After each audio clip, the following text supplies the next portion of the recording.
Hello again, everybody. Today I want to talk about offensive rushes and how to approach some of them, including a 2-on-1, a 2-on-2, and a 3-on-2. And so for a 2-on-1, we have two forwards, let's say, skating through the neutral zone here. This guy, let's say this forward has the puck, and there's a defenseman here. This forward would like to, this defender would like to stay in the middle of these forwards and block the passing lane. So if they get up to here, forward here, defense will come back like this. The forward here will come in and like this. And so we really don't want to have this defenseman sitting in the middle of our 2-on-1 to block the passing lane. And especially as we get closer to the net and want a nice shooting angle, we don't want this defenseman to be so close to us that they might get a stick on a shot or something like that. Or they're blocking this pass across to our other forward here. So the way we want to move that defenseman, that defenseman around, is we want to create a drive to the net and force them to deal with the puck carrier. And so what we're going to do is have this forward really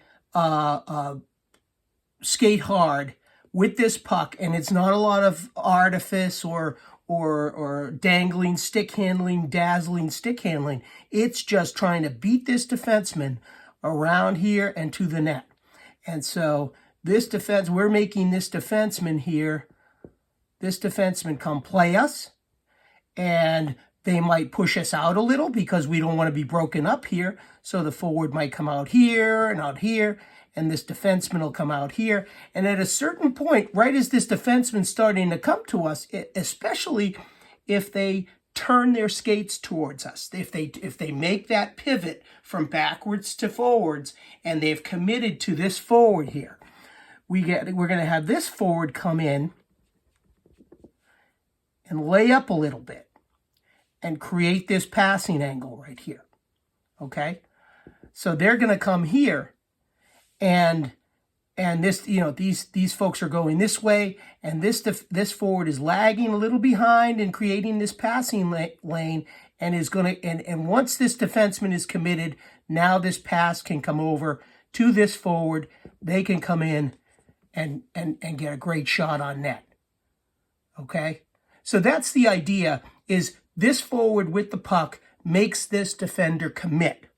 And the way they do it is with speed and intention of going right around them.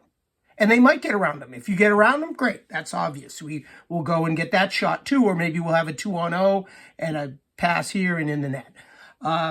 But we're not expecting that forward necessarily to get right all by that defenseman.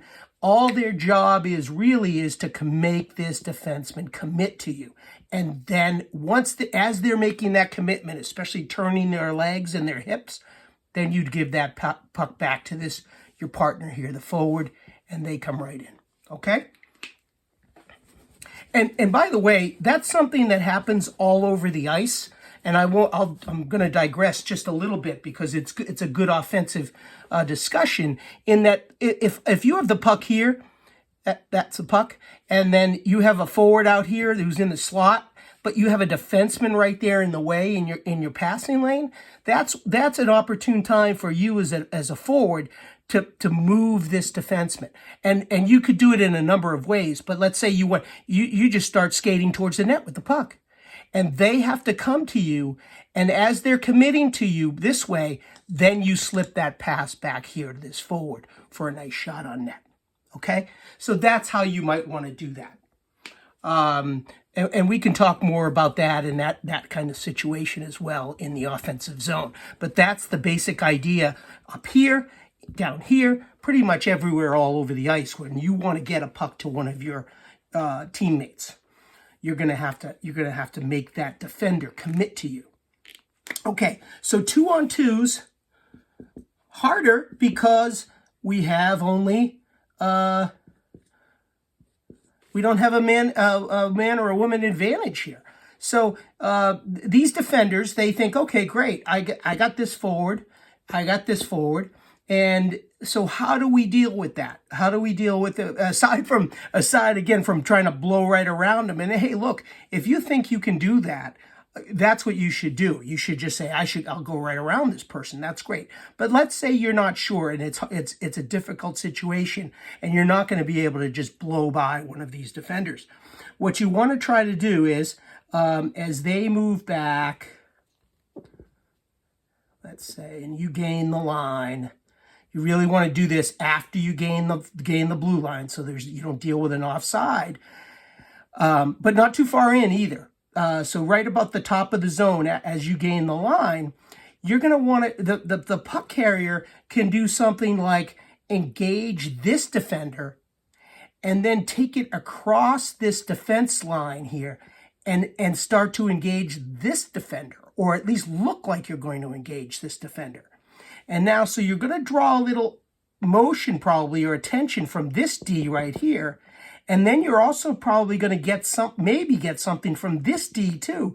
And I think that the best thing to do a lot of times is to just try to indicate that you're going to try to break in between them.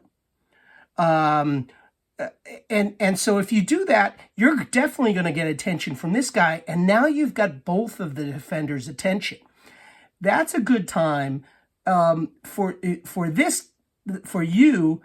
If you don't think you can make it through, and it's really hard with all the sticks and all that, you just drop a little pass right here or leave the puck right here as you engage with these two defenders. And so this is a bit of a mishmash now. You're engaged with both, and you just leave that puck right there. And this forward comes in, and they can just come across like that, or bring it this way if they want, but probably like that is a nice way to bring it and come in. And hopefully you've occupied two defenders and left your partner in for an opportunity. So that's an ideal situation. But that's a good idea. That's one of the ideas of how to deal with that 2-on-2 situation and confuse the D. Anytime you can make a crossing motion of some sort, you're going to confuse the D into which one do I have now? I have him and you have him, but if they cross, what's going to happen here? And these D have to communicate. They have to sort of hand one off to the other. That's how you would handle it as a defender. You would hand one guy and say, you got him, or you got her, and then talk to each other. So that you maintain that one-on-one defensive posture, if you can. Okay?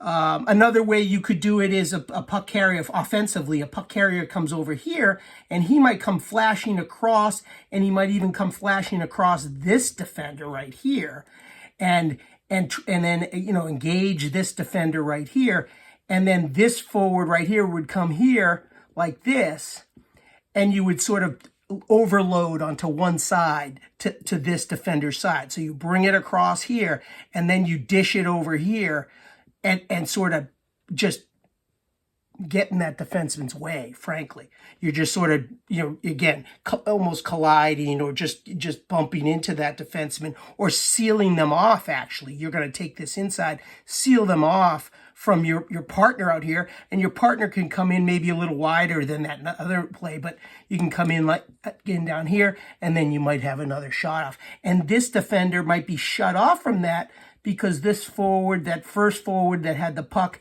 and the defender are coming back here, and they're a little tangled up, and this defender may be shut off from this forward over here coming, the second forward, from all this clutter right here. Okay, so that's a couple of ways of handling a 2-on-2. A couple of basic ways that you can do it, and you just sort of have the forwards have to read each other and see where they're going. Are they doing that? They go and they taking a dive into the middle, or are they going to go off to one side and we're going to pick on one defenseman? And again, the defenders have to talk. Okay, so a 3-on-2. let's say, okay, we got a puck, we got a forward here. We'll spread them out a little bit more, like that, like that, like that. There's a couple of ways of handling the 3-on-2. They usually involve a net drive by a non-puck carrier. So, and we can talk about this in terms of F1, who has the puck. Let's say F2 out here for now. And F3, let's say F3 was lagging a little bit. Maybe he made the pass coming out of the zone. She made the pass, and they're almost catching up to F1 and F2. So what we want here is F1 again. It's just one of those net drives over around the defenseman here, and you're going to try to draw this defenseman similar to the 2-on-1. And then this F2 is skating here and is going to come right here and then drive right to the net down here as well, as if they're going to get a pass from F1. This defender will usually follow F2 right to the net.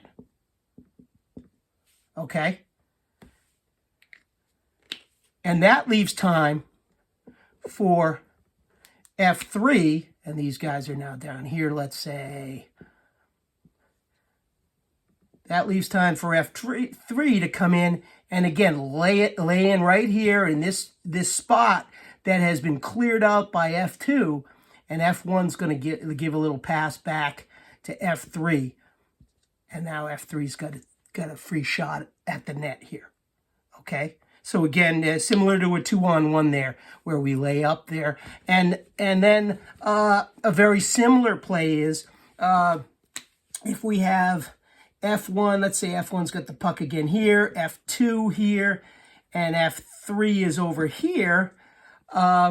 We can have, and I'm just making this very simple because it could be any of these players having the puck. But again, we have the net drive by F1.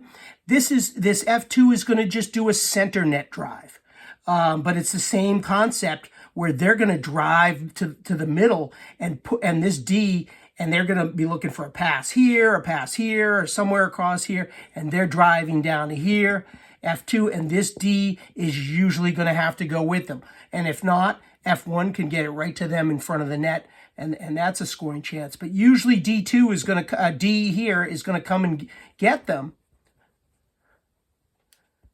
And this D and F1 are going to come over here again and chase, and this D and this F1 might come out a little bit. And again, trying to get D1 to commit, the D here to commit.